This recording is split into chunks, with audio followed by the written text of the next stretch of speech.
une opportunité formidable pour moi de parler de poésie, de partager aussi ma démarche, ce en quoi je crois profondément. Et aussi, c'est une aventure un peu vertigineuse, il faut le dire, bien J'imagine. sûr. Alors, ce que je trouve très joli dans l'histoire, c'est que vous-même, vous êtes lycéenne quand vous rencontrez la poésie. Il y a Absolument. un espèce de passage de relais Tout que je à trouve fait. superbe. Tout à fait. Le premier choc vraiment que j'ai eu, c'était quand j'étais, bon, à l'équivalent du lycée ici en France et qu'une professeure se lève tout à coup de son pupitre et vient, marche les yeux fermés et nous récite un poème d'Émile Nelligan, un poète québécois qui fait partie de nos classiques à nous.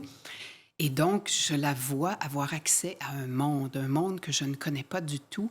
Et en ressentant d'une certaine manière là où elle est, là où elle va, je me dis, moi aussi, j'ai envie de connaître ce monde-là Et d'aller à auquel cet elle a endroit-là. accès et aller, moi aussi, à cet endroit. Et ça a été vraiment un premier choc avec la poésie. Endroit où vous allez aller un tout petit peu plus tard, mais très tôt quand même, puisque vous commencez vous-même à en écrire à l'âge de 22 ans. Vous faites d'abord des études de philo, Oui. mais il manque, dites-vous, l'émotion, le sensible.